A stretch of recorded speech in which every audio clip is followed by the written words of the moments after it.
Votre enfant vous parle, mais vous êtes en train de préparer le repas, répondre à un message. Pensez à 1000 choses. Alors vous dites oui, oui, je t'écoute. Et lui, il répond non, tu m'écoutes pas. Et parfois, il a raison. Parce qu'écouter un enfant ne veut pas seulement dire entendre ses mots. Ça veut dire comprendre ce qu'il essaie vraiment de vous dire. Imaginons une autre scène. Un enfant entre de l'école et dit Paul n'est plus mon copain. Beaucoup d'adultes répondent instinctivement c'est pas grave, vous serez copains demain. L'intention est bonne, le rassurer. Mais pour l'enfant, qu'est-ce qui se passe dans sa tête? Ce que je ressens, c'est pas important. Et petit à petit, certains enfants parlent de moins en moins. Puis en fait, ça se comprend. Les enfants ont un besoin très fort de se sentir compris. Quand un enfant raconte quelque chose, il ne cherche pas toujours une solution. Souvent, il cherche simplement à partager une émotion, à raconter sa journée, à vérifier que quelqu'un est là pour l'écouter. Et quand il se sent vraiment écouté, quelque chose d'important se produit. Son cerveau se calme, ses émotions deviennent plus faciles à gérer et la relation avec le parent se renforce. Mais alors, comment on fait pour écouter de manière vraiment attentive un enfant? D'abord, on s'arrête, on se tourne vers lui,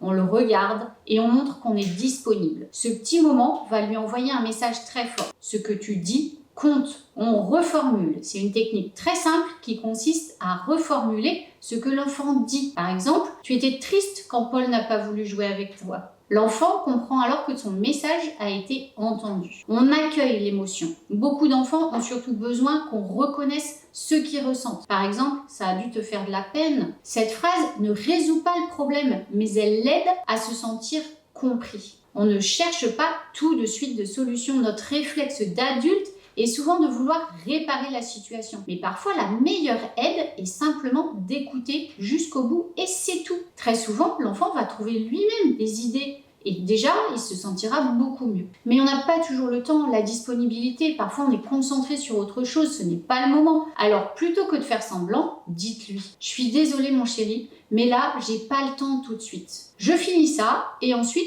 je viens te voir pour qu'on discute de ça. » Les enfants peuvent tout à fait comprendre votre franchise. Quand un enfant se sent écouté, il apprend que ses émotions sont importantes, qu'il peut parler de ce qu'il vit et qu'il peut compter sur la relation avec ses parents. Ça fait du bien quand quelqu'un me comprend. Abonne-toi pour accéder à d'autres vidéos.